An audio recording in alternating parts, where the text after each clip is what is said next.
Jungle.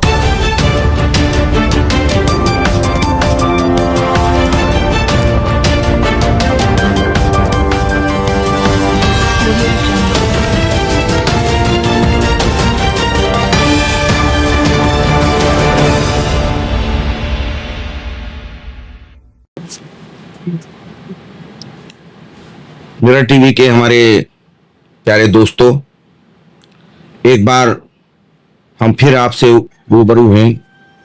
मैं Rajkumar Anjum, editor in chief Mirror TV network, आपका स्वागत करता हूं इस नए एपिसोड में। हार्दिक अभिनंदन करता हूं। आज के इस एपिसोड में हम चर्चा करने जा रहे हैं देश के एक बहुत ही ज्वलंत मुद्दे पर, जिसको लेकर कई दिन से संसद नहीं चलने दी जा रही है विपक्ष के द्वारा, और जिसके चलते देश भर में सरकार और चुनाव आयोग के विरोध में जबरदस्त प्रदर्शन विपक्ष करने में लगा हुआ है। ये देश 142 करोड़ देशवासियों का है और आधे से ज्यादा आबादी जो है वो इस देश की मतदाता है, जिनको वोटर लिस्ट के रूप में चुनाव आयोग को मैनेज करना पड़ता है। ये दुनिया की सबसे बड़ी आबादी है भारत में जो वोट करती है सरकार बनाने के लिए। कहीं ऐसा नहीं है, चीन में भी नहीं है। तो जाहिर है कि जब इतने बड़े पैमाने पे चुनाव आयोग को चीजें मैनेज करना पड़ेंगी तो कहीं ना कहीं कुछ चूक छूट हो जाती है उसमें। निश्चित तौर से भारत में भी हुई होगी, जिन्हें विपक्ष तलाश तलाश के ला रहा है और उनको मुद्दा बना रहा है। जैसे बिहार में एक कई महिला है 35 साल की मिंता देवी, उनका नाम वोटर लिस्ट में 135 साल लिख दिया गया। और ये गलतियां अक्सर होती हैं इस तरह की, ये क्लरिकल मिस्टेक्स भी हो सकती। और जब इतने बड़े पैमाने पर काम किया जाता है, कहते हैं ना कि नो वर्क नो मिस्टेक। जब चुनाव आयोग ने बीड़ा उठाया बिहार में कि 2003 के बाद वहां मतदाता सूचियों का पुनरीक्षण नहीं किया गया था और अब चुनाव है इस साल के अंत तक, तो उसने ये बीड़ा उठाया कि क्यों ना इनको दुरुस्त कर लिया जाए। और ये बीड़ा कोई गलत नहीं है। विपक्षी दलों ने और याचिकाकर्ताओं ने, जो निश्चित तौर से सरकार के विरोध में रहे होंगे, याचिकाकर्ता जिन्होंने सुप्रीम कोर्ट में ये याचिकाएं दी कि इस तरह से करके चुनाव आयोग एक बड़ी आबादी को वंचित करना चाहता है वोट करने से। देखिए, सुप्रीम कोर्ट एक संवैधानिक संस्था है, वो ना विपक्ष की नीत है और ना सरकार की नीत है। उसे अपना काम करना है और निष्पक्ष होकर करना है, क्योंकि एक कहावत है कि न्याय केवल किया नहीं जाना चाहिए बल्कि न्याय होता हुआ दिखना भी चाहिए। तो सुप्रीम कोर्ट तो इस तरह से कार्य करती है कि न्याय होता दिखे भी और न्याय वो करे भी। तो जब विपक्षी तमाम पार्टियों ने ये आवाज और याचिकाकर्ताओं ने सुप्रीम कोर्ट में लगाई और वो भी तमाशे देख रहा था सारे, तो उसने चुनाव आयोग से ये कहा, इनकी मुख्य आपत्ति ये थी कि साहब ये आधार कार्ड को, उसमें मतदाता पुनरीक्षण अभियान जो है SIR उसको मान्यता नहीं दे रहे हैं। सुप्रीम कोर्ट ने चुनाव आयोग से पूछा कि भाई आपको क्या दिक्कत है इसमें। तो उन्होंने कहा साहब हमें वैसे तो दिक्कतें बहुत हैं, लेकिन आपका आदेश सर माथे पर, हम इस पर विचार करेंगे। ये पिछली सुनवाइयां हुई हैं सुप्रीम कोर्ट की मैं बात कर रहा हूं। तो चुनाव आयोग ने कहा, उनके वकील ने, कि हम विचार करेंगे सर कि आपका जो एक सुझाव है उस पर हम गौर करें और अगर ऐसा संभव हो तो उसे अमल में भी लाएं।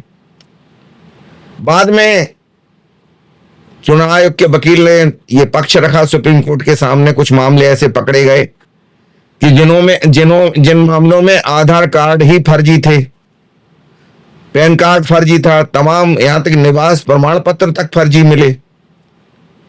तो अब निवास प्रमाण पत्र को तो मान्यता दे रहा है, लेकिन अब यह है सवाल कि अगर इतने बड़े पैमाने पे ये घोटाले वहां 2003 के बाद हुए हैं, जिनकी भनक ना सरकार को थी और ना चुनाव आयोग को थी, और अब खुल रहे हैं वो मामले, यानी कि चुनाव आयोग कह रहा है कि हम निवास प्रमाण पत्र को मान्यता देंगे, तो मालूम ये चला कि निवास प्रमाण पत्र भी तो फर्जी है, और कुछ मामलों में जानबूझ के विपक्ष में शरारत करके और सरकारी तंत्र को गुमराह करके या खरीद के उनको, और मालूम यही पड़ा कि कोई शराबी था बाबू, उससे ही गलती हुई, और असल में मतदाताओं ने जो आवेदन किया था निवास प्रमाण पत्र के लिए बिहार में, ये दिखाने के लिए कि देखो निवास प्रमाण पत्र भी किसी का भी बन सकता है जब आप आधार का कह रहे हैं, तो वो तो एक डॉगी बाबू के नाम से एक बनाया गया, उसमें बाकायदा कुत्ते की फोटो भी लगी हुई थी निवास प्रमाण पत्र में, और कुतिया रानी उनकी माँ का नाम दर्शाया गया उसमें, और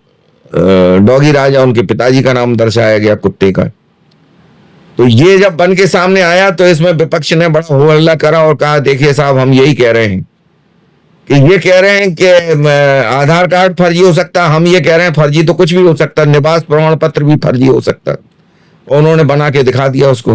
बाद में मालूम ये पड़ा कि कोई शराबी था बाबू, उसने जो है शराब की झोंक में वो कुत्ते की फोटो लगे हुए आवेदन को कौन स्वीकार करेगा और कौन निर्गत कर देगा, लेकिन पैसे मिले उसे खरीद लिया गया।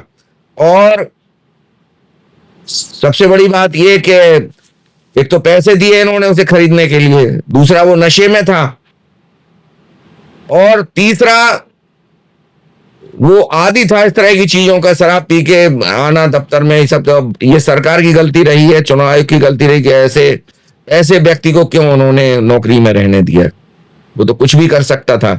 बहरहाल वो बन गया, उसको मुद्दा बनाया उन्होंने।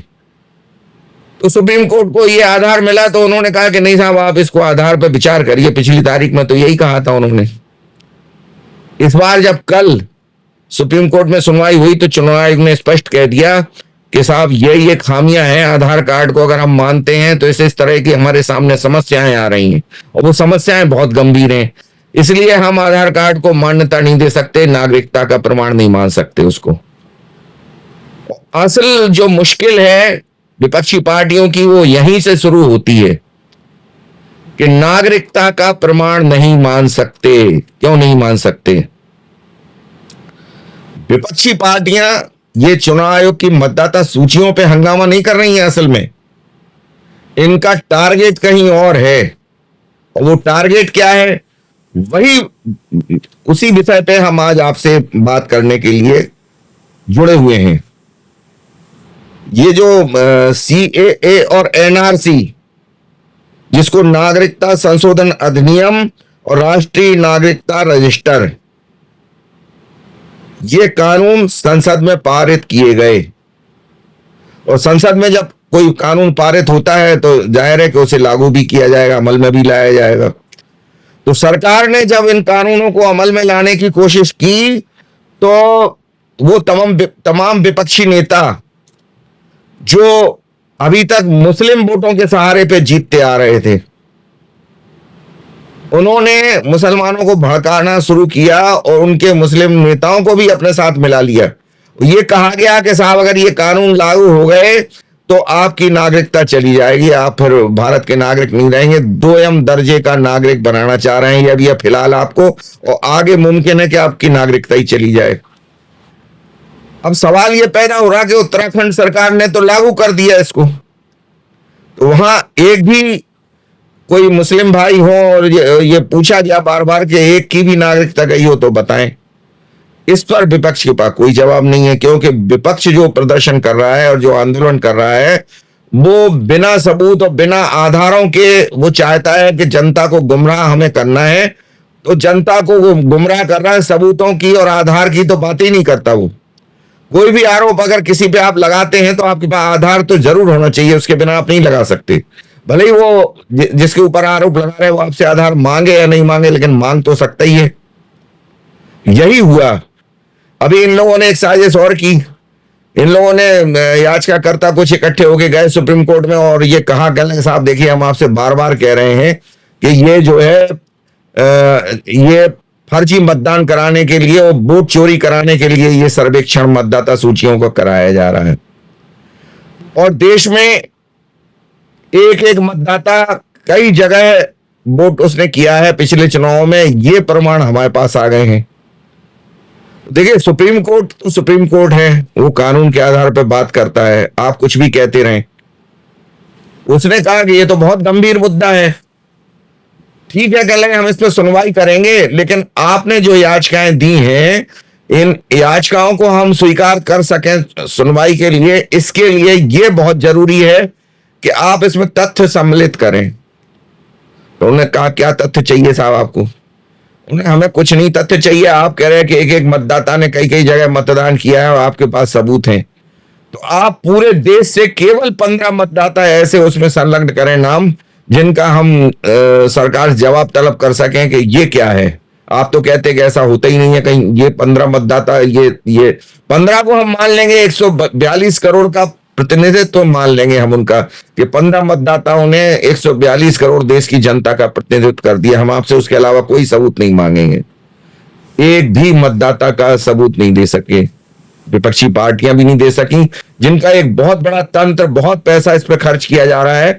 असल में ये कोई आंदोलन देश का नहीं है, इस पर विदेशी ताकतें लगी हुई हैं। और ये जो जॉर्ज सोरोस अमेरिका का जो उद्योगपति था, जिस तरह से कांग्रेस और विपक्षी दलों को उसने जो है फंडिंग करके, और ये साबित हुई बाद में बात, और भड़काया और आंदोलन कराया। किसान आंदोलन में भी ये बात अब तो साबित हो चुकी कि उसमें बाकायदा विपक्षी पार्टियां उसको एक मोहरे की तरह इस्तेमाल कर रहे थे किसानों को। तो ये बात अब किसान भी समझ गए काफी हद तक, और ये बात अब हमारे मुस्लिम भाई भी समझ गए कि शाहीन बाग में उनका इस्तेमाल किया गया था विपक्षी दलों के द्वारा। क्योंकि अगर एनआरसी से अगर किसी की नागरिकता जानी होती तो वो तो असम में भी चली गई होती और यहाँ उत्तराखंड में भी चली गई होती। एनआरसी और जो दूसरा है सीएए, इनको बहुत खतरनाक कानून बताया जा रहा, मुस्लिम भाई को भड़काया जा रहा।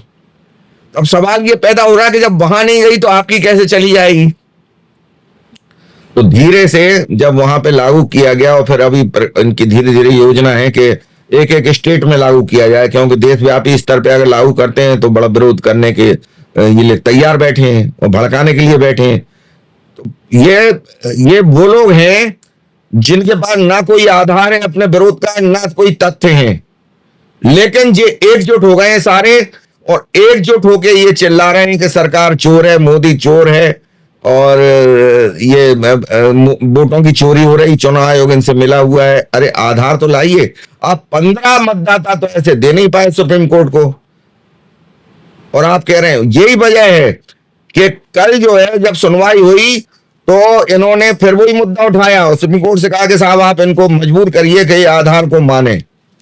सुप्रीम कोर्ट ने ऐसा नहीं है कि एकदम से, लेकिन उसने तमाम उसमें बहस सुनी, विपक्षियों की भी, याचिकाकर्ताओं की भी बहस सुनी, और आखिर में उसने ये कह दिया कि मतदाता सूची में नागरिकों को जोड़ना और बाहर करना। अब ये कह रहे साहब 65 लाख मतदाता इन्होंने बाहर कर दिए हैं बिहार में। उन्होंने कहा कि इनको नागरिकों को जोड़ना और बाहर करना चुनाव आयोग का काम है, और ये उनका अधिकार भी है, और वो ऐसा कर सकते हैं। हम हस्तक्षेप तभी कर सकते जब आप हमें ये साबित करें कि गैर कानूनी तरीके से चुनाव आयोग ये काम कर रहा है। हमने तो आपसे कहा था कि आप हमें सबूत दीजिए और हम सुनवाई करेंगे आपकी, अगर इनने गैर कानूनी तरीके से हटाए होंगे। अरे आप 100 नाम बता दो, आप कह रहे हैं 65 लाख हटा दिए, 100 नाम ऐसे बता दो जो गैर कानूनी तरीके से हटाए गए हों। तो इन्होंने एक भी उसके अपने याचिका के समर्थन में कोई तथ्य नहीं पेश कर पाई है। और जब नहीं कर पाए तो चुनाव आयोग ने कह दिया कि इसमें हम कोई हस्तक्षेप नहीं करेंगे, और आधार वोटर कार्ड को नागरिकता का प्रमाण नहीं माना जाएगा। और मतदाता का, अगर आप उसके लिए अपने आप को मतदाता अगर बताना चाहते हैं तो उसके लिए आपको दस्तावेज देने ही होंगे, जो सर्वे किया जा रहा है उसमें। अब इनके वकील थे कपिल सिब्बल, उन्होंने ये कहा, कपिल सिब्बल तो हमेशा झूठ का ही मुकदमा लड़ते ज्यादातर, और वो तथ्यहीन मुकदमे लड़ते हैं, लेकिन इतने बड़े वकील हैं कि वो उन्हें विश्वास है कि हम झूठ को भी सच करके दिखा देंगे।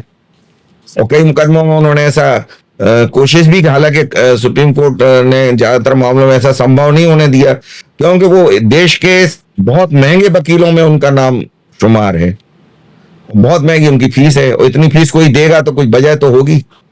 वो कहते हैं आपके पास अगर तथ्य नहीं भी है तो आप आइए हमारे पास, हम बहस करेंगे आपकी तरफ से और आपको मुकदमा जितवा देंगे। कल भी उन्होंने सुप्रीम कोर्ट में यही काम किया। कह लगे साहब ये आप कह रहे हैं कि ये उसके लिए और दस्तावेज देना ही होंगे आपको, वोटर कार्ड से और मतदाता पहचान पत्र उसे आधार कार्ड से ये नहीं होगा साबित। तो अब तो बहुत लोगों तो बिहार में ऐसे हैं जिनके पास है ही नहीं है दस्तावेज, तो वो तो चुनाव बाहर कर देगा उनको, क्योंकि वो तो तैयार ही बैठा है कि अगर आप कागज नहीं देंगे तो हम आपको बाहर कर देंगे। तो देखिए सुप्रीम कोर्ट ने बहुत ही समझदारी से काम लिया और उन्होंने ये कहा कि देखिए सिब्बल साहब, आप यहां बेसिर पैर की बातें मत करिए अदालत में, ऐसी बात मत करिए कि जो सही लगे ही नहीं, प्रथम दृष्टया ही सही नहीं लग रही आपकी बात। उन्होंने कहा कि बिहार में 7.9 करोड़ मतदाता हैं टोटल, जिसमें से 7.24 करोड़ ने अपने दस्तावेज चुनाव आयोग को दे दिए हैं, जमा करा दिए हैं। तो आप ये कैसे कह सकते हैं कि उनके पास दस्तावेज नहीं है? अगर नहीं होते तो ये 7.24 करोड़ ने कैसे जमा कराए अपने दस्तावेज?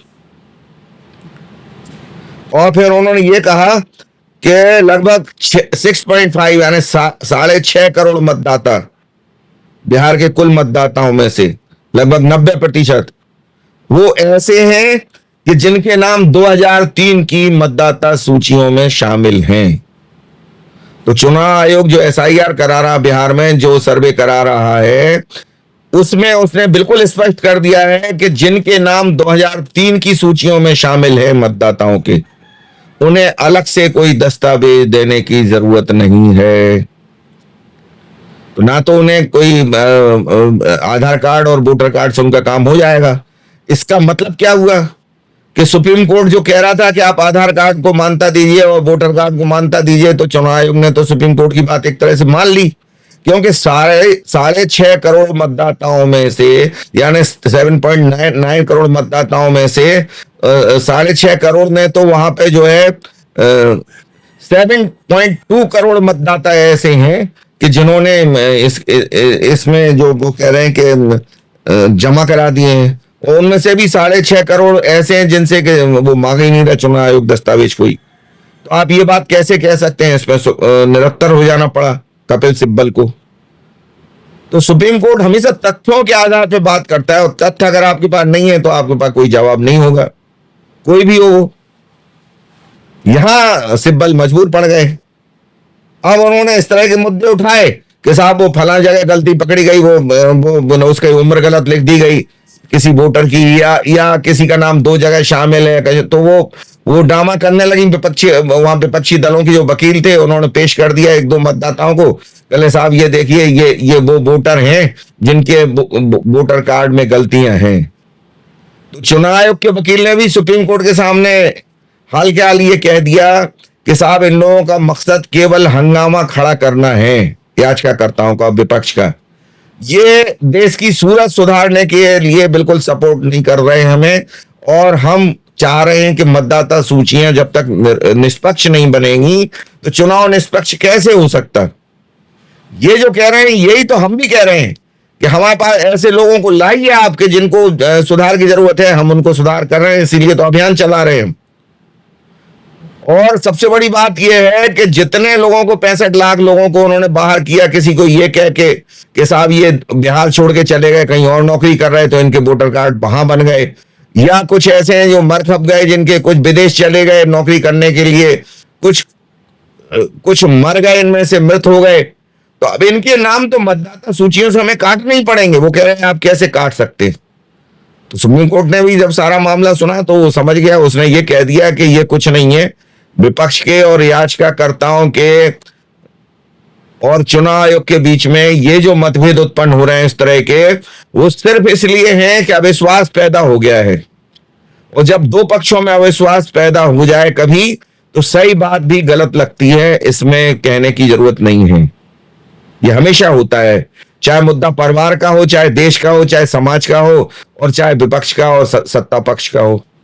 अगर अविश्वास पैदा हो जाएगा तो फिर ये सारी चीजें गलत ही लगेंगी। यहां पे पकड़ लिया सुप्रीम कोर्ट ने विपक्ष को। वास्तव में मुद्दा अविश्वास का ही है। वो डरे हुए हैं विपक्षी दल के ये इनका मकसद सरकार जो चुनाव, उनको ऐसा लग रहा है कि ये चुनाव आयोग अपने आप नहीं कर रहा, जिसके लिए सरकार इनको करवा रही है, इनको बाध्य किया, इनको निर्देशित किया कहीं से पर्दे के पीछे से सरकार ने, और सरकार के इशारे पे चुनाव आयोग काम कर रहा है। यही तो विपक्ष कह रहा है, यही राहुल गांधी कह रहे हैं, यही प्रियंका गांधी कह रही है, यही अखिलेश यादव कह रहे हैं, यही ममता बनर्जी कह रही। अब पहली बात तो यह है कि चुनाव आयोग या सुप्रीम कोर्ट ये संवैधानिक संस्थाएं हैं, ये कोई भी काम किसी के कहने पे नहीं करती। और अगर आपको ऐसा लग रहा है तो आप सबूत दीजिए। आप इस तरह के सबूत तो कोई दे नहीं पा रहे कि उन्होंने गलत तरीके से 65 लाख नाम हटाए हों।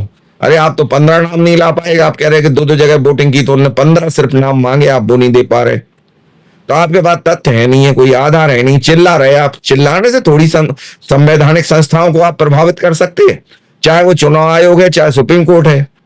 अब सुप्रीम कोर्ट ने कल कह दिया कि चुनाव आयोग अपना काम करता रहेगा, हम उसे नहीं रोकेंगे। अब क्या करेंगे आप? तो असल में इन लोगों ने क्या किया कि ये जो है ये नहीं चाह रहे कि CAA और NRC को देश में लागू किया जाए। कोई भी विपक्षी दल ये नहीं चाह रहा। क्यों नहीं चाह रहे? उसकी वजह मैं आपको बताता हूं। उसकी वजह यह है कि ये इनको ऐसा लग रहा है कि इसमें से निश्चित तौर से कुछ, जैसे बिहार में 65 लाख हटाए गए, उनमें से बहुत सारे तो मुस्लिम हैं और बहुत सारे ऐसे हैं जो घुसपैठिए हैं, बांग्लादेश से, म्यांमार से आके वहां बस गए। उन्होंने तो दस्तावेज तक बनवा लिए थे, उन्होंने आधार कार्ड बनवा लिया, उन्होंने वोटर कार्ड बनवा लिया, पैन कार्ड, नौकरियां तक कर रहे हैं वहां पे। वो पकड़े गए कई, तो अब वो वोट नहीं कर पाएंगे। और वो ये मानते हैं विपक्षी दल के ये तो हमारे वोटर हैं। अब सवाल ये पैदा होता है कि उनको ये लग रहा है कि हमारे, अगर ऐसा नहीं लग रहा होता तो आप ये बताइए कि आप क्यों परेशान हैं? जब नियम कानून के तहत चुनाव आयोग सारे काम कर रहा है, सुप्रीम कोर्ट की निगरानी में काम हो रहा है, तो चुनाव आयोग कोई फर्जीफिकेशन कर ही नहीं सकता। और आप आरोप लगा रहे हैं चुनाव आयोग पे और सरकार पे, तो आप साबित तो कर नहीं पा रहे। तो क्या वजह है, क्यों कर रहे हैं आप इतना हंगामा? उसकी सिर्फ एक ही वजह है, और वो वजह मैं आपको बता रहा हूं। अब इन्होंने शाहीन बाग का जो प्रदर्शन कराया वो जानबूझ के कराया, और उसमें कई मामले ऐसे भी पकड़े गए कि उनको लाला के वहां पे मुस्लिम भाइयों को, उनके परिवार के लोगों को वहां पे बिठाया गया, बाकायदा प्रलोभन दिए गए। ऐसे भी मामले सामने आए। एक चच्ची थी, वो तो कह रही थी कि साहब हमें तो नहीं मालूम कि हम यहाँ क्यों बैठते हैं। जब वहां पत्रकारों ने पूछा कि आप यहाँ बैठी हैं, ये मुद्दा क्या है, क्यों बैठी हैं आप, बताइए, हमें कुछ नहीं बता पाई। कल हमें कुछ नहीं मालूम, वो तो तुम्हारे चच्चा हैं, उनको कुछ लोग आते हैं रोज 500 रुपए दे जाते हैं, वो कहते जाओ चलिए आप बैठ जाओ वहां पे जाके। तो ये इस तरह के कई मामले पकड़े गए, और इसका मतलब कि विपक्ष उसमें बाकायदा फंडिंग कर रहा था शाहीन बाग के लोगों को। और विपक्ष को फंडिंग करने वाले जो सूत्र थे वो विदेशों में बैठे हुए थे, वो जॉर्ज सोरोस टाइप के लोग जो देश में अस्थिरता लाना चाहते हैं। अमेरिका क्या करता है? अमेरिका हमेशा से यही करता है। जॉर्ज सोरोस अमेरिका के थे, उस समय के जो अमेरिकी राष्ट्रपति थे जो बाइडेन, उनका समर्थन उन्हें प्राप्त था। तो वो यही करते थे पूरी दुनिया में, यही करके तो इन्होंने पाकिस्तान की सरकार गिराई। दुनिया जानती है कि इमरान को अपदस्थ करने वाली ताकत अगर कोई है तो वो अमेरिका है। और इमरान डरे ही नहीं बिल्कुल, वो तो जेल से भी हल्ला कर रहा है यही बात कि अमेरिका ने हमारी सरकार गिराई। यही चीज बांग्लादेश में किया अमेरिकियों ने कि वहां की सरकार को गिरा दिया, शेख हसीना की। तो अब भारत में भी नजर है उनकी कि जो काम हम 2 जगह करके देख चुके, प्रयोग हमारे सफल रहे, हम भारत में मोदी की सरकार और बीजेपी सरकार को गिरा दें। क्योंकि अमेरिका को अभी आजकल जो कुछ हो रहा है, मोदी तो डरने वाला व्यक्ति है ही नहीं। जो टैरिफ को लेके जो अमेरिका का ख्याल था कि भारत तो डर जाएगा, धमकियों में आ जाएगा, हमारी सरेंडर हो जाएगा, वो तो खुल के कह दिया उसने कि हम बिल्कुल नहीं होंगे। और एक गठजोड़ भी मोदी के लिए इकट्ठा हो गया, जिसमें अब तो चीन भी खुल के कह रहा है कि हम भारत के साथ हैं, जो कि उसका दुश्मन माना जाता था भारत का। रूस कह रहा है, ब्राजील कह रहा है, तमाम दुनिया के और देश कह रहे हैं भारत। इससे अमेरिका घबरा गया। तो अब जो है अमेरिका इस वक्त जिस तरह से वहां के सेना प्रमुख को, पाकिस्तान के सेना प्रमुख आसिम मुनीर को अमेरिका ने अपनी गोद में बिठाया, फिर से बुला के दोबारा, दूसरी बार है ये। और वहां की धरती से उन्होंने ये बयान दिया कि हम परमाणु हमला करेंगे और आधी दुनिया को नष्ट कर देंगे अगर भारत ने अब कोई हमला हमारे ऊपर किया तो ये अमेरिका वो अमेरिका है जो इस तरह की बातों को कभी बर्दाश्त करता ही नहीं था। और अमेरिका के जो पेंटागन के जो पुराने प्रमुख अधिकारी हैं, उन्होंने साफ साफ कह दिया कि सूट बूट में उसामा बिन लादेन है जो इस तरह की धमकियां दे रहा है। और देश की जनता ट्रंप के विरोध में प्रदर्शन पे आमादा हो गई, किए भी हैं प्रदर्शन कई जगह इस बात को लेके कि आप अपने आप सब मनमाने फैसले नहीं ले सकते, हम भी शामिल हैं, लोकतंत्र है अमेरिका में, आप विश्वास में लीजिए सारे पार्टियों को, विपक्षी पार्टियों को, जनता को। ऐसे थोड़ी कि आपने पाकिस्तान को गोद में बिठा लिया और भारत पे मनमाने टैरिफ आप लगा रहे हैं। वही चीन जो 62 बिलियन डॉलर का तेल खरीद रहा है हर साल, और भारत 52 का खरीद रहा है, और आप चीन पे तो लगा नहीं रहे, और वापस ले लिया आपने कल 3 माह के लिए सारे प्रतिबंध वापस ले लिए अमेरिका ने, ट्रंप ने। और भारत पे आप कह रहे हैं कि नहीं, उन्होंने लगा दिया 25% और बाकी 25% वो कह रहे हैं हम 27 से लगा देंगे, और ये भी कह रहे हैं कि कोई बात नहीं होगी जब तक ये 50% टैरिफ हमने लगाया है इस पर भारत जब दबता नहीं है, झुकता नहीं है, तब तक कोई बात नहीं होगी। इस तरह से टेरराइज करता है अमेरिका देशों को। अब मोदी टेरराइज होने वाला व्यक्ति नहीं है, शख्सियत है ही नहीं वो ऐसी, तो उसके लिए बड़े बड़े कुचक्र रचे जा रहे हैं। यहाँ के देश के विपक्ष को मोहरा बनाया जा रहा है विदेशी ताकतों के द्वारा, और कांग्रेस तो मोहरा इनकी पहले से ही है, जग जाहिर है, ये बिल्कुल साबित हो चुका है कि उनका राजीव गांधी जो फाउंडेशन है उसमें फंडिंग भी की जाती रही पहले इस तरह की चीजों के लिए। चीन को जब उनके शासनकाल में जगह दी गई थी गिफ्ट के तौर पे, कांग्रेस सरकार ने दी थी, तो उस समय भी उनके राजीव गांधी फाउंडेशन के प्रति चीन का जो है सॉफ्ट कॉर्नर हमेशा से रहा है। तो ये वो लोग हैं। एक बार 2013 में रामकृष्ण जेठमलानी जो थे, उन्होंने एक पब्लिकली ये चीज कही थी कि जो संसद में बैठे हुए जो नेता हैं वो डेकॉइट हैं, डकैत हैं। उन्होंने इतने बिलियन डॉलर भारत का पैसा लूट के विदेशों में रखा हुआ है, और भारत को एक ऐसे प्रधानमंत्री की जरूरत है कि जो, ये बिल्कुल रिकॉर्डेड है, और आप अगर यूट्यूब पे जाएंगे आपकी अदालत जो कार में रजत शर्मा को, उसमें उन्होंने ये बयान दिया था, वहां मिल जाएगा आपको, ये आप देख सकते हैं।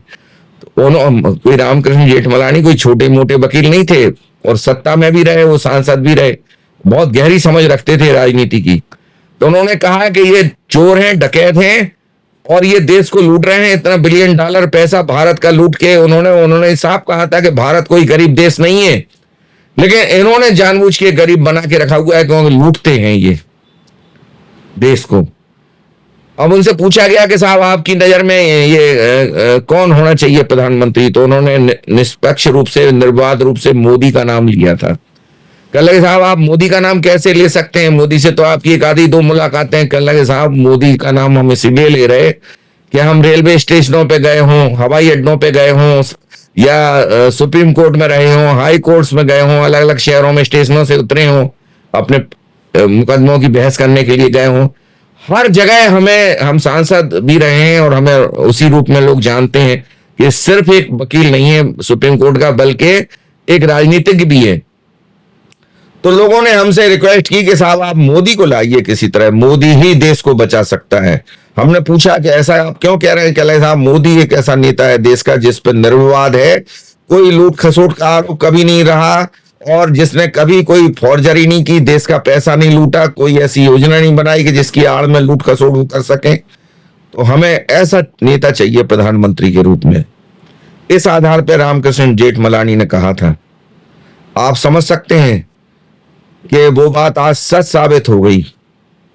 जितने भी विपक्षी पार्टियां हैं ये सिर्फ अपने स्वार्थ सिद्धि के लिए एक होकर ये मोदी के विरुद्ध और देश के संवैधानिक संस्थाओं के विरोध में प्रदर्शन कर रहे हैं। चुनाव आयोग एक संवैधानिक संस्था है देश की, इसीलिए कर रहे हैं ये। और ये बात अब आम नागरिक को जानने की, समझने की है। इसीलिए मैं यहां आप सबको जागरूक करने के लिए बैठा हूं।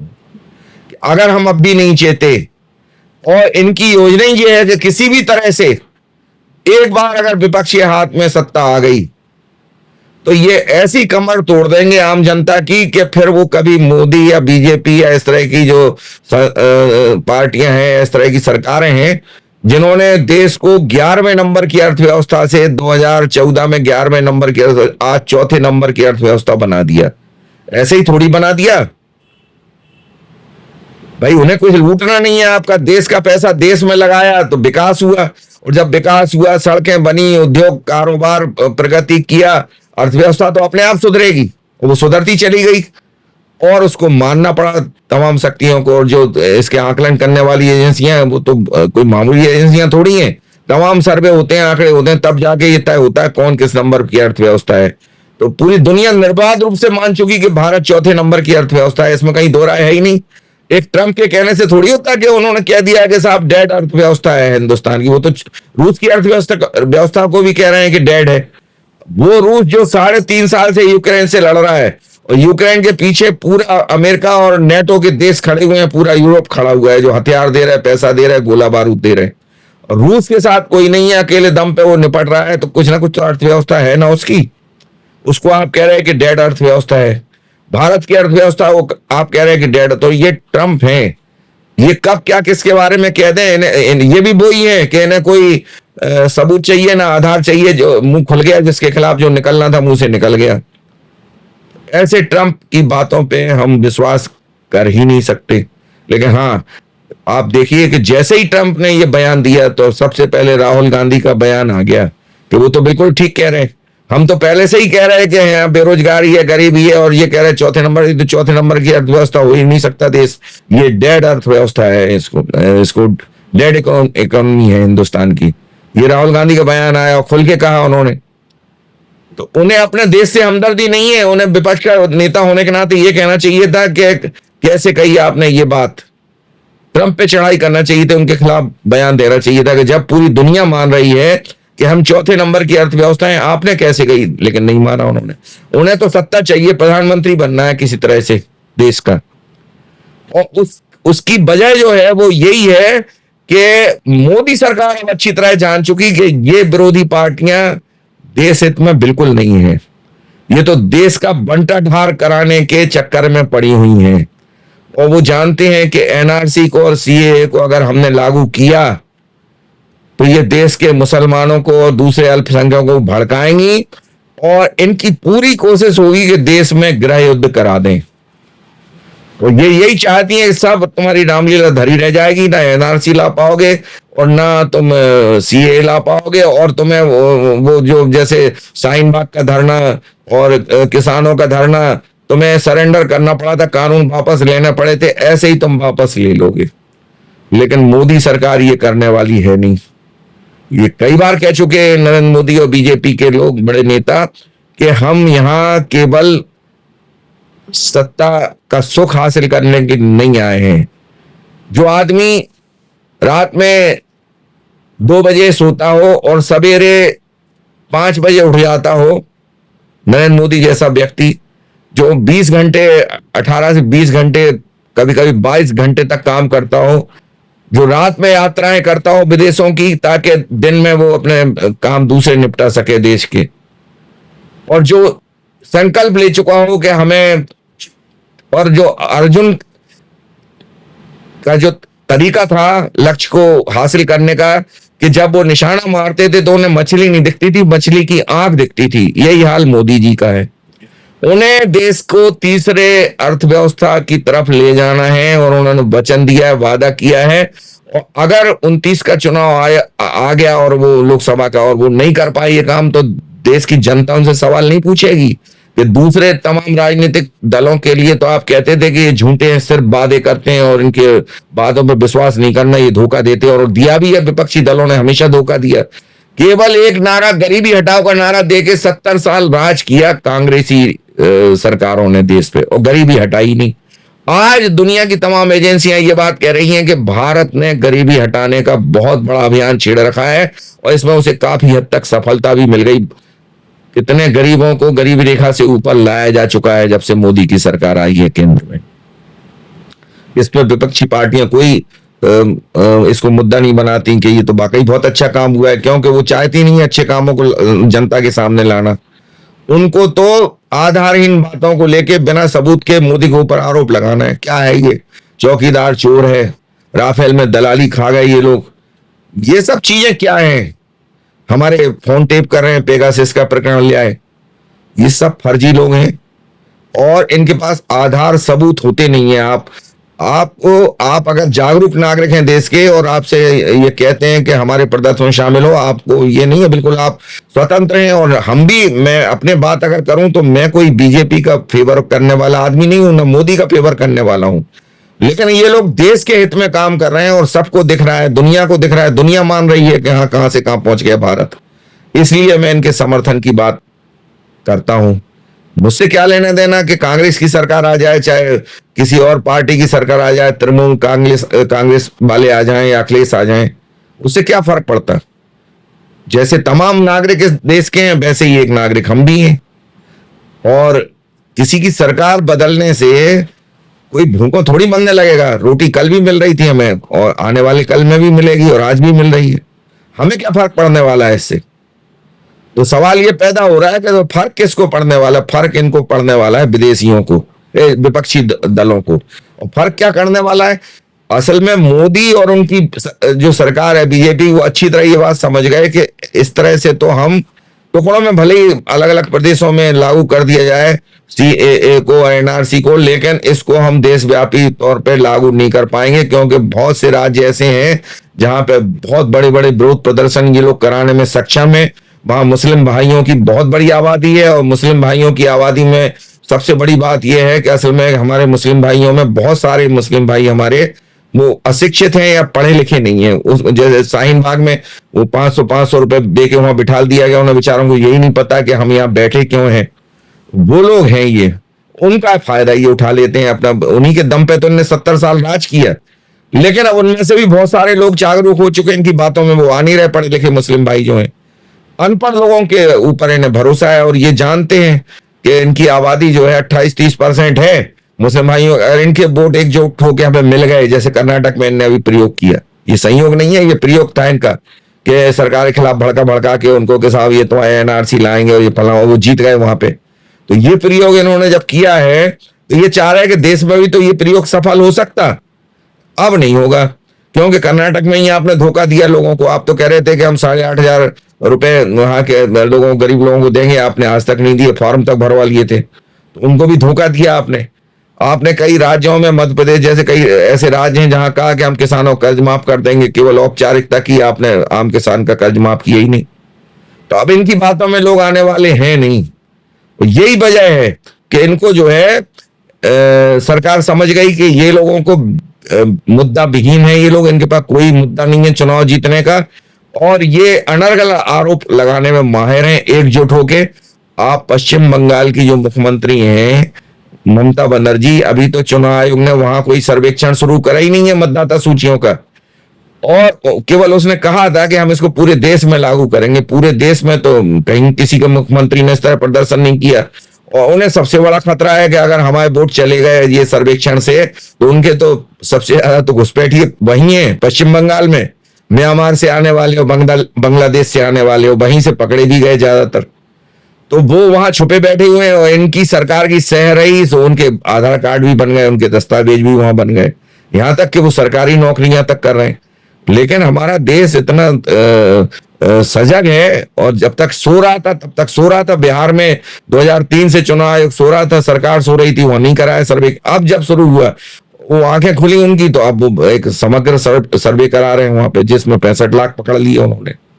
और मजे की बात यह है कि जो 65 लाख पकड़ लिए, तो उन्होंने खुद कहा था कि हम 1 तारीख के बाद किसी भी विपक्षी दल को ये स्वतंत्रता होगी कि वो आके हमें आपत्ति करे कि साहब यहाँ आपने गलती से ये नाम हटाएं।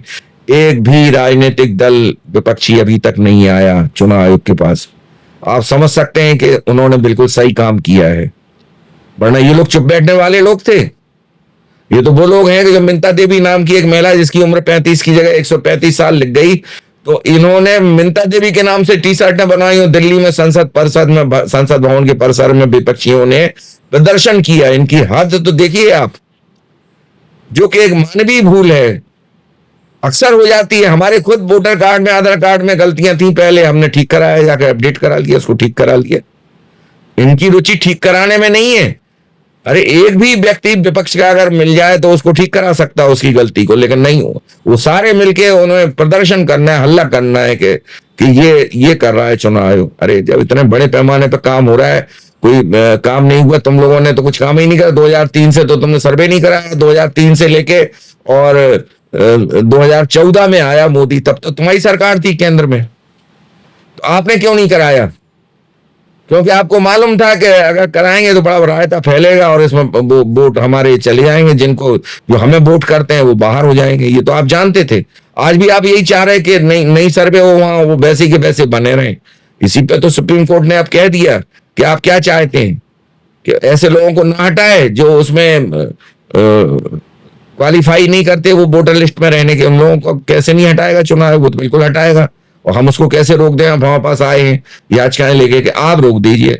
उन्होंने कहा हम तो नहीं रोकेंगे तो इस तरह की चीजों को। तो अब वो क्या करने वाला है असल में, सरकार जो है मोदी जी की सरकार बहुत सोच समझ के ये योजना बनाई गई है। देखिए, CAA और NRC बहुत जरूरी है। ये आप बताइए, किसी भी देश में ऐसा हो सकता है कोई भी आके घुसपैठिया कहीं से भी आ जाए और रहने लगे? एक बार अगर वो घुसने में कामयाब हो गया चोरी छुपे और सरकार सरहद पे उसे नहीं पकड़ पाई तो फिर उसको पकड़ना ही मुश्किल है। यहाँ फर्जी कार्ड भी बन जाते, आधार कार्ड भी बन जाता, नौकरी भी मिल जाती, तो ऐसे देश को कौन नहीं चाहेगा? और वही सबको उनको स्वर्ग लगता घुसपैठियों को ये देश।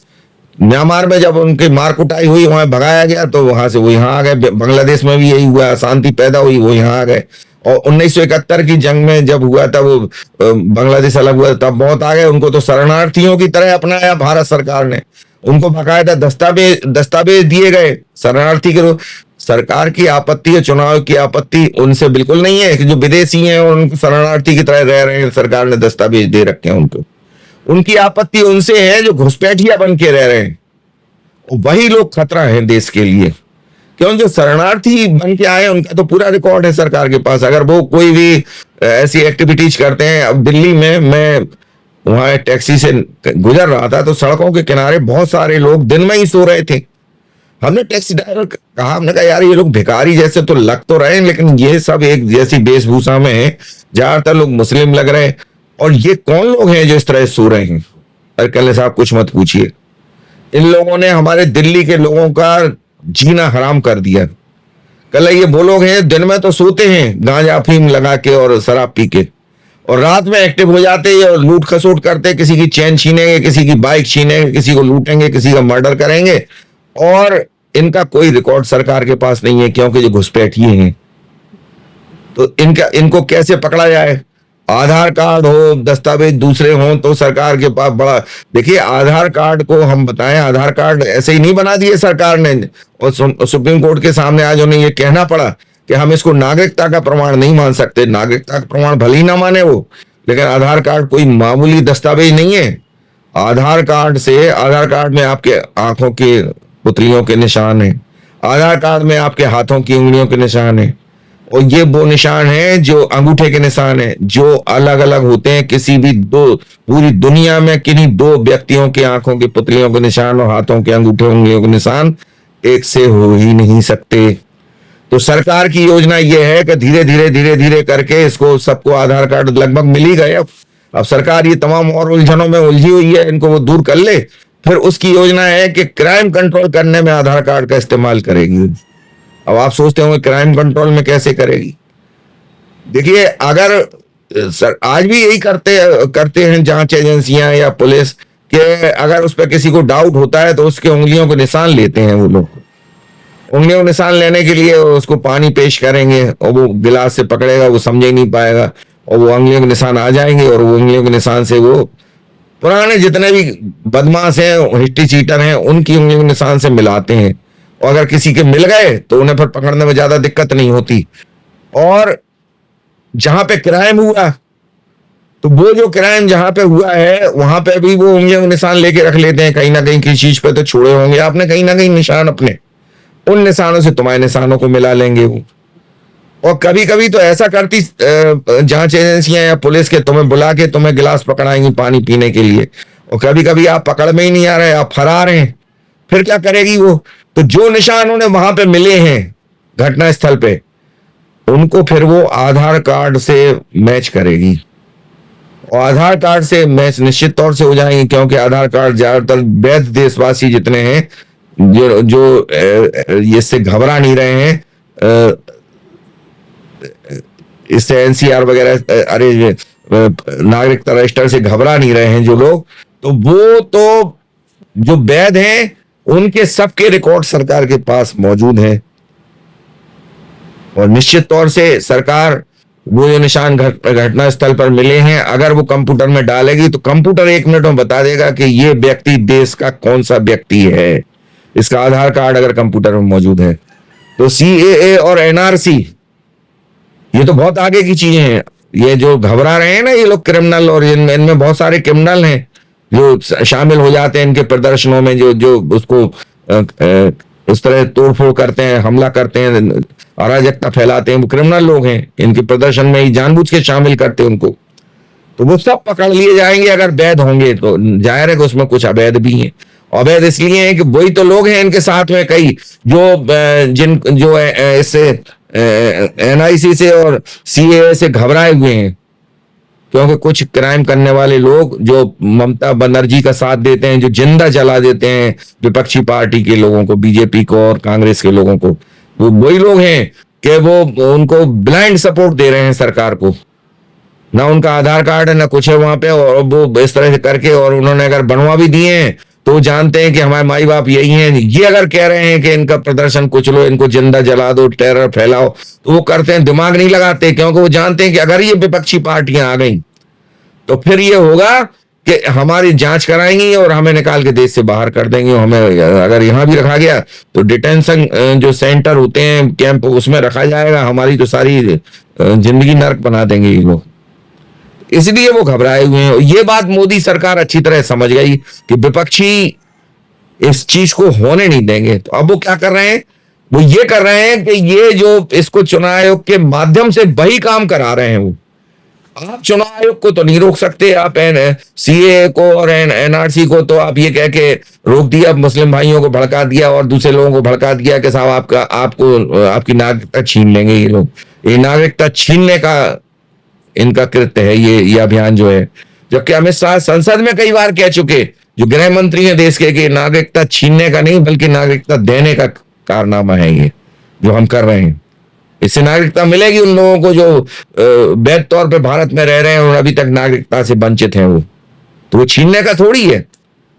तो ये गुमराह कर रहे हैं लोगों को और ये घबराए हुए हैं। तो अब सरकार ने क्या किया है कि देखिए, ये जो चुनाव आयोग 2003 से सर्वे नहीं हुआ था, ये बहुत ही गलत बात है। सर्वे इस तरह के होने चाहिए, एसआईआर होना चाहिए था, जो मतदाता सूचियों का पुनरीक्षण। अब क्योंकि सरकार ही नहीं चाहती तो चुनाव आयोग को क्या पड़ी। चुनाव के अधिकारी और उनका तंत्र जो है, जो कर्मचारी हैं, वो तो अपना पैसा, उन्हें तनख्वाह मिल ही रही थी। तो 2003 से खामोश बैठे हुए थे वो। आज ये 2025 चल रहा, बताइए, बिल्कुल खामोश बैठे थे, अपनी तनख्वाहें ले रहे थे, क्योंकि सरकार ही की मंशा नहीं थी। बीजेपी भी इतने दिनों से आ गई, इनने क्यों नहीं किया? सवाल तो इन पे भी उठ रहा है ये कि आप क्यों खामोश हैं 2014 के बाद से। लेकिन इनके सामने इन्होंने इतना काम किया 2014 के बाद में, जो छोटे मोटे काम थोड़ी थे। 370 को हटाना, धारा 3 कश्मीर से, कोई छोटा मोटा काम था? ऐसे ऐसे बड़े बड़े काम इनने, 3 तलाक खत्म किया, ये एनआरसी लाई, ये सीए लाए, ये ऐसे ऐसे इन्होंने चीजें की जो अभी तक देश में बहुत पहले हो जाना चाहिए थी। आपका नागरिकता रजिस्टर होता, वो आप बताइए कौन सा देश ऐसा है जिसका नाम अगर वो वहां रहता है तो नागरिकता रजिस्टर में ना चढ़ा हो। और कोई भी देश का आदमी होता ही है कि समंदर के रास्ते आ रहे हैं, वो नौकाओं से आ रहे हैं कहीं, या किसी घुसपैठ से आ रहे हैं, जंगल से आ रहे हैं, और यहाँ अगर घुसने में कामयाब हो गए तो यहाँ के नागरिक बन गए वो। और आप कहते हैं उनके खिलाफ अभियान नहीं चलाओ, जांच नहीं करो उनकी। कैसे नहीं करो? ये तो करना पड़ेगा। वही लोग तो क्राइम कर रहे हैं हमारे देश में, और वही लोग अराजकता फैला रहे हैं और आबादी बढ़ा रहे हैं हमारे देश की अनावश्यक, क्योंकि उन्हें अपनी तादाद बढ़ानी है। उसमें हमारे जो वैध मुस्लिम भाई हैं वो थोड़ी है उसमें दोषी। आज भी हमारे देश के जो वैध मुस्लिम भाई हैं इतने जागरूक हो गए, जो पढ़े लिखे मुस्लिम हैं। मेरे मोबाइल फोन में अगर मान लीजिए 5000 मोबाइल हमारे कॉन्टेक्ट्स हैं उसमें, तो निश्चित तौर से उसमें 3500 नाम कम से कम मुस्लिम भाइयों के हैं। इतना बड़ा सर्किल है मेरा मुस्लिम भाइयों का। देश भर के लोग हैं, विदेश के भी हैं उसमें। तो मैं समझता हूं इन लोगों को, ये ऐसे नहीं है जैसा इनको भड़का के जिस तरह से इस्तेमाल करना चाह रहा विपक्ष।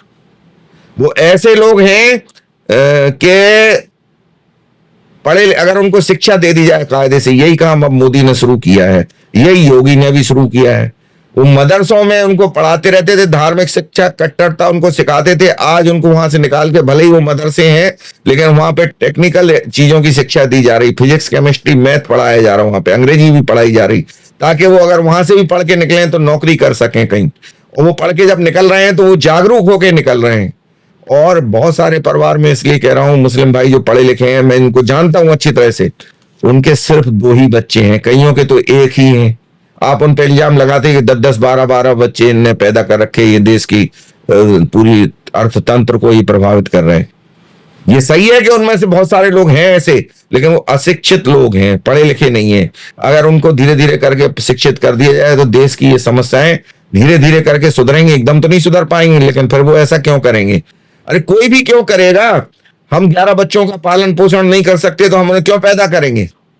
लेकिन इनने, सरकार ने कभी उन्हें जागरूक नहीं बनाया, उन्हें शिक्षा दी नहीं कभी, और उनका फायदा उठाते रहे। और जब वो 11 बच्चे हुए तो वो बड़े होंगे, वो वोटर भी बनेंगे, तो जाहिर है इन्हीं को देंगे वो कभी बीजेपी को नहीं देते, मोदी को नहीं देते। क्यों नहीं देते? इन लोगों ने ऐसी पट्टी उनको पढ़ा के रखी, विपक्षी लोगों ने, कि ये अगर सत्ता में रहे, हम तुम चोरी करो, बिजली चोरी करो, सारे करो, तुमसे हम कभी नहीं कहेंगे कि अपने दस्तावेज दिखाओ, ये तुम खूब ऐश करो, लेकिन हमें लाओ सत्ता में। ये है विपक्षी रणनीति, और ये मोदी सरकार जान गई है, और ये वो होने नहीं देगी। ये सुप्रीम कोर्ट भी अब समझ चुका है। इसलिए तो ये SIR को उसने कहा कि हम नहीं रोकेंगे। और SIR क्या है? आप समझ लीजिए कि SIR जो है वो पर्दे के पीछे से CAA और NRC का ही लघु रूप है, जिसको आप होने नहीं दे रहे, विपक्षी दल होने नहीं दे रहे जिसको। इसमें उन लोगों को पकड़ा जाएगा। तो जब पकड़ा जाएगा, भाई पहले पता तो पड़े कि कहां कहां रह रहे हैं वो लोग ऐसे, और पकड़ा जाएगा तो फिर उनको वो जांच भी कराई जाएगी उनके विरुद्ध। वो तो फिर, आप वोटिंग की बात कर रहे हैं, वोट देने के अधिकार की बात कर रहे हैं, वो तो देश में भी नहीं रहने दिया जाएगा उनको। अभी कई बांग्लादेशियों को भेज दिया सरकार ने, पकड़ा है जिनको, अभी भेजा 4-5 दिन पहले 15 बांग्लादेशियों को। म्यांमार के लोगों को भेजा। हर सरकार को लेना पड़ेगा अपने देश के नागरिकों को, अगर ये साबित होता है कि ये हमारे देश के नागरिक नहीं है, तो आपके देश के हैं। ट्रंप इस तरह हथकड़ियां लगा के, बेड़ियां डाल के हिंदुस्तानियों भेज रहा, क्यों स्वीकार कर रही सरकार? उनको लेना पड़ेगा आपको, क्योंकि अवैध रूप से वहां रह रहे हैं। अगर आपके देश हम स्वीकार कर रहे हैं तो आप लोग क्यों स्वीकार नहीं करेंगे? चाहे वो भले ही पाकिस्तान हो, या बांग्लादेश हो, या म्यांमार हो, या कोई और देश हो, आपके नागरिक अगर हमारे यहाँ की अर्थव्यवस्था को छिन्न-भिन्न कर रहे हो या गलत तरीके रहे, तो आपको तो लेना पड़ेगा। और अगर फिर भी आप नहीं लेते तो उनके लिए डिटेक्शन सेंटर बना रही है सरकार, जहां उनको रखा जाएगा अलग, ताकि वो क्राइम ना कर सके। उन्हें शिक्षा दी जाएगी, जागरूक किया जाएगा, पढ़ाया जाएगा, लिखा जाएगा। लेकिन हाँ, वो अधिकार तो नहीं देगी उन्हें जो देश का नागरिक बन सके। वो उन्हें बाकी इतना दे देगी कि ठीक है, अगर तुम्हें अपने देश में तुम्हें खतरा था देश के लोगों से, वहां तुम जान बचा के आए, तो चलो हम तुम्हें भूखा नहीं मरने देंगे, हम तुम्हें काम देंगे। जेलों में क्या होता है, कैदियों से काम कराया जाता है, उसका भुगतान भी सरकार करती है, ऐसे डिटेंशन सेंटरों में होगा। लेकिन इससे वो घबराए हुए हैं, और उनका वोट देने का अधिकार चला जाएगा, और बहुत बड़े पैमाने पे चला जाएगा। बहुत लोग हैं, जैसे बिहार में तो अभी कम पकड़ेगा। बिहार से जो शुरुआत की, वो तो चुनाव है, वहां पर तो ठीक है। विपक्ष ये मुद्दा बना रहा है कि साहब जब चुनाव आ रहे हैं तब क्यों शुरू किया? अरे उनको तो एक आधार चाहिए था। ये बात तो आप तब भी करते जब देश के किसी और हिस्से से वो शुरुआत करते अभियान की, मतदाता सूचियों के पुनः, तो आप कहते साहब यहीं से क्यों किया, यहाँ कौन से अभी चुनाव होने। अब वहां कुछ नहीं कह पा रहे, आपके चुनाव होने, और वो पर्याप्त समय भी दे रहे हैं आपको। वो कह रहे हैं कि हम 1 महीने का टाइम दे रहे हैं, अगर कोई गलत अगर नाम कटता है, हटता है, तो आप आइए हमारे पास, और हम जो है उसमें हम उसको सुधार करेंगे। फिर क्यों आपत्ति है आपको? आपको आपत्ति यही है कि वो लघु CAA और NRC है, उसके माध्यम से अगर उनको पकड़ा जाएगा तो बहुत बड़ी संख्या में, करोड़ों की संख्या में, बिहार में तो 65 ही लाख पकड़े, जिनको हटा दिया, वोट देने का अधिकार उनको नहीं रहा। तो करोड़ों हैं पूरे देश में, और वही इनके वोटर हैं विपक्षियों के, चाहे वो कांग्रेस हो, चाहे वो सपा हो, चाहे बसपा हो, चाहे ममता बनर्जी की तृणमूल कांग्रेस हो। सब जानते हैं आपके उन्हें वोट कौन करते हैं, किनके दम पे वो चुनाव जीतते हैं और सत्ता में आते हैं, यही लोग हैं वो। तो वो घबराए हुए हैं, तभी तो वो प्रदर्शन कर रही हैं सड़कों पर उतर के, ममता बनर्जी। और वो तमाम मतभेद भुला के वो कह रही हैं कि हम साथ हैं आप लोगों के, आप करिए ही है। साथ क्यों हैं? यही है वो वजह। तो अब आप समझ लीजिए कि ये जो है, ये होने देना चाहिए क्या? और जो सरकार कर रही है वो सही है कि नहीं सही है? अगर ये नहीं होगा तो ये घुसपैठिए कैसे हम देश से बाहर करेंगे, इनको कैसे इनकी शिनाख्त करेंगे? जो हमारे देश की अर्थव्यवस्था को छिन्न भिन्न कर रहे हैं, हमारे लॉ एंड ऑर्डर को छिन्न भिन्न कर रहे हैं, क्राइम कर रहे हैं, लूट रहे, हत्याएं तक कर रहे हैं ये लोग, विदेशी लोग। इनका रिकॉर्ड ही नहीं है कहीं, आप पकड़ोगे कैसे इनको? ना इनका आधार कार्ड है ना कुछ है। क्राइम करते हैं, ज्यादा होगा तो ये इतने चालाक लोग हैं कि ये नदियों के रास्ते, समंदर के रास्ते विदेश में ही भाग जाए। हैं नहीं, ये तो है ही वहीं के, विदेश में थोड़ी इन पे कोई रोक टोक है। वहां इनके सारे कागज हैं, दस्तावेज हैं, और इनके वहां पे जो वोटर कार्ड है, सारी चीजें इनकी, तो वहां तो इन्हें कोई रोक ही नहीं सकता जाने से। ये क्राइम करके वहां भाग जाते हैं जब ज्यादा होता, तो यही कर रहे हैं ये लोग। इसीलिए सरकार, वोट तो एक चीज हुई, लेकिन ये क्राइम कर रहे हैं, हमारे लॉ एंड ऑर्डर को खराब कर रहे हैं, हमारे असुरक्षा पैदा कर रहे हैं हमारे वैध नागरिकों के मन में, क्योंकि ये निर्दयी लोग हैं। जिस ढंग से विभत्स तरीके से ये कत्ल करते हैं लोगों का, ये यहाँ का भारत का कोई नागरिक नहीं कर सकता। भारत एक सनातनी देश है, यहाँ का आदमी सहिष्णु है, वो इतने तरीके खतरनाक कत्ल करने के नहीं अपना सकता जैसे ये लोग अपनाते हैं। लूट नहीं सकता।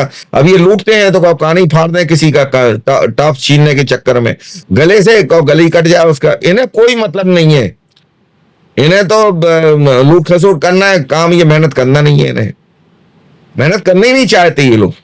अरे ठीक है, अगर आप छुपे हुए आ गए, बैठ गए यहाँ पे आके, ठीक है, वोट भी कर रहे हैं आप, कुछ काम तो करो। काम उन्हें करना नहीं है, क्योंकि उनको तो हराम का खून लगा हुआ है मुंह में। उन्हें मालूम है जब लूट खसोट के पैसे से हमारी जिंदगी चल सकती तो हम मेहनत क्यों करें।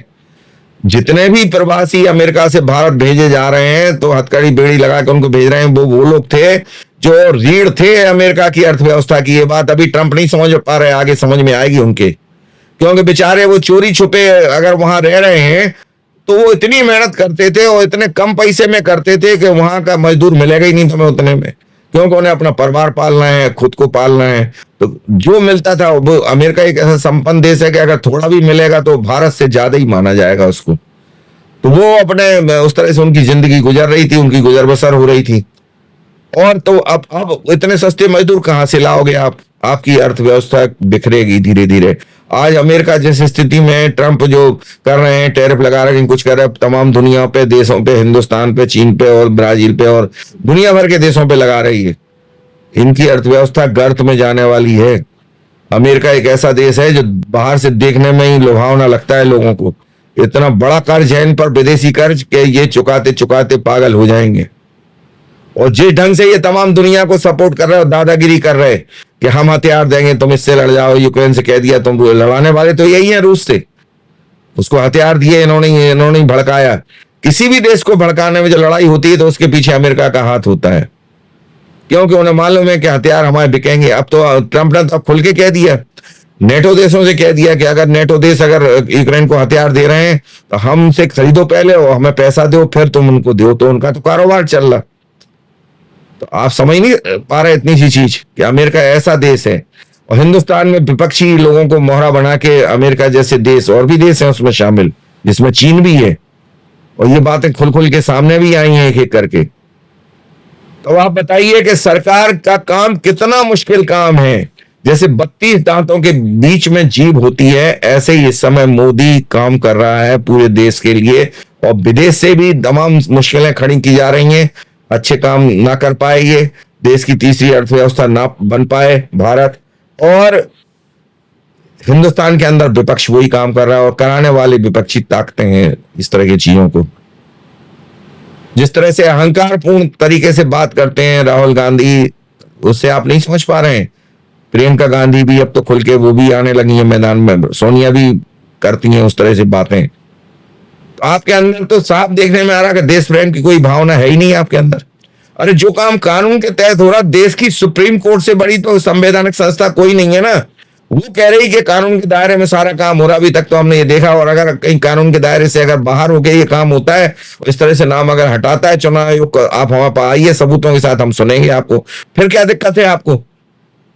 दिक्कत यह है कि उन्हें तो होने ही नहीं देना है किसी भी तरह से। कानून के दायरे में अगर हो रहा है तो वो भी तो खतरनाक है उनके लिए, उनके वोटर चले जाएंगे सारे। वो चाह ही नहीं रहे कि ये वोटर उस लिस्ट से हटाए जाएं, और जो घुसपैठिए हैं उनके छानबीन हो। और धीरे से जब ये इतने बड़े पैमाने पे ये घपले पकड़े जाएंगे, चुनाव आयोग के माध्यम से पूरे देश में कराने वाला है चुनाव आयोग इसी तरह का सर्वे, तो फिर एनआरसी और सीए को लाने का जो बहाना है वो सरकार को मिल जाएगा कि साहब अब तो फिर वो पूरा देश भी उनका विरोध नहीं कर पाएगा। फिर तो मुस्लिम भाई भी समझ जाएंगे चीजों को कि यार अरे उनसे क्या लेना देना, वो कई देश के नागरिक थोड़ी हैं, वो जो हमारे देश के लाखों करोड़ों मुस्लिम हैं उन पे तो थोड़ी कोई बात आ रही है सर्वे में, वो तो है ही इस देश के नागरिक। बात उन पे आ रही जिन पे दस्तावेज नहीं है या जिनका नाम 2003 की सूची में शामिल नहीं था। अब बताइए 2003 की सूची में अगर शामिल नहीं है तो आप फिर दस्तावेज भी देना नहीं चाह रहे हो, आप कह रहे हो हमारा नाम भी नहीं हटाओ, ऐसे कैसे होगा? देना पड़ेंगे आपको। अरे तुम्हारे बाप दादे, और दस्तावेज क्या मांगे जा रहे? अगर वोटर कार्ड नहीं मांग रहे वो, अगर वो ये नहीं मान रहे, तुम्हारा आधार कार्ड नहीं मान रहे, तो वो मांग क्या रहे तुमसे? वो कह रहे निवास प्रमाण पत्र लाइए, चलो वो भी नहीं दे पा रहे। अरे कहीं तो तुम इतने दिनों से रह रहे, 2003 के बाद से 22 साल हो गए, कुछ तो कर रहे होगे। कहां पे काम कर रहे थे? किसी प्राइवेट कंपनी में, किसी प्राइवेट बनिए के यहाँ, कारोबारी के यहाँ, या सरकार के किसी दफ्तर में, वहां से आप लिखवा के लाइए कि ये हमारा कर्मचारी है, इतने साल से हम यहाँ काम कर रहे। अरे क्यों नहीं दे पा रहे आप ये चीज? इसमें क्या दिक्कत है आपको? सवाल ये पैदा हो रहा कि आप थे ही नहीं, आप तो अभी आए 2-4-5 साल पहले, या अगर आए भी हैं उस समय तो आप छुपके रह रहे थे, आपके पास कोई दस्तावेज है ही नहीं, आपका दस्तावेज बन भी नहीं सकता क्योंकि इतनी गलत तरीके से आपने देश में प्रवेश किया। वो लोग घबराए हुए हैं। तो साथियों मेरा ख्याल है कि अगर हम इसको कहें कि लघु एनआरसी है तो इसको गलत नहीं होगा ऐसा कहना। और लघु एनआरसी अगर है तो निश्चित तौर से अगर यह अभियान सफल होता है तो इसके पीछे से एनआरसी को लाएगी सरकार, सीएए को लाएगी, कोई रोक नहीं सकता उस चीज को। और विपक्षी इसीलिए घबराए हुए हैं, तो उसमें इनका आधार ही चला जाएगा। इतने सालों से 2014 के बाद से केंद्र में सत्ता में नहीं आ पा रहे विपक्षी, और फिर तो कभी नहीं आ पाएंगे क्योंकि इनके जो परंपरागत वोट हैं, जो चोर लोग हैं, जो घुसपैठिए हैं, जो इस तरह से वोट कर रहे थे, वो हटा दिए जाएंगे सूचियों से। फिर ये कैसे सत्ता में आएंगे? तो आप समझ रहे हैं, ये है इनकी हकीकत प्रदर्शन करने वालों की। बहुत बहुत धन्यवाद आपको, आपने समय दिया। और फिर मैं यही कहूंगा आपसे कि अगर आपने अभी तक हमारे चैनल को, मिरर टीवी को, अगर आपने सब्सक्राइब नहीं किया है, अगर आपने उसको लाइक नहीं किया है तो वो जरूर करें। सब्सक्राइब का बटन आपका जहां आप ये प्रोग्राम देख रहे हैं उसके नीचे है, और एक घंटी है वो लाइक के लिए, आप उसको दबा दें। और इसको शेयर जरूर करें क्योंकि इतना ज्वलंत मुद्दा है ये कि हमें पूरे देश में बल्कि विदेशों में भी जागरूकता फैलाने की जरूरत है। ना चुनाव आयोग कोई गलत काम कर रहा है, ना सरकार कर रहा है, ना मोदी के कहने पे कर रहा है, ये सब प्रपंच है इनके विपक्षी पार्टियों के। और सुप्रीम कोर्ट तक को अब नहीं मान रही है। अरे आप, सुप्रीम कोर्ट ये भी तो कर सकता कि वो सरकार से ये कह दे कि ये जिस तरह के प्रदर्शन, ये हिंसक भी प्रदर्शन कर रहे हैं देश में, तो इनको रोका जाए, प्रदर्शन बलपूर्वक रोका जाए इनको, क्योंकि ये गलत प्रदर्शन कर रहे हैं। लेकिन अभी तक सुप्रीम कोर्ट ने नहीं कहा ये, क्योंकि वो एक संवैधानिक संस्था है, वो सरकार के काम में हस्तक्षेप नहीं करना चाहता सुप्रीम कोर्ट। ये सरकार का काम है कि वो कैसे रोके इन प्रदर्शनों को, भले ही वो गलत है। तो अगर सरकार कहीं इस तरह के प्रदर्शन रोकने के लिए बलपूर्वक कोई कार्रवाई करती है और सुप्रीम कोर्ट को लगता है कि सरकारी कार्रवाई सही है, तो वो संरक्षण दे सकता है सरकार को कि आप हटाइए इनको वहां से। शाहीन-बाग को भी, किसान आंदोलन को भी कई बार सुप्रीम कोर्ट ने ये कहा कि हटाइए आप इनको यहां से। तो ये हकीकत है इनकी। तो साथियों आगे फिर किसी एपिसोड में हम आपसे रूबरू होंगे, आपसे मुखातिब होंगे। तब तक के लिए धन्यवाद आपका सभी का समय देने के लिए, और नमस्कार।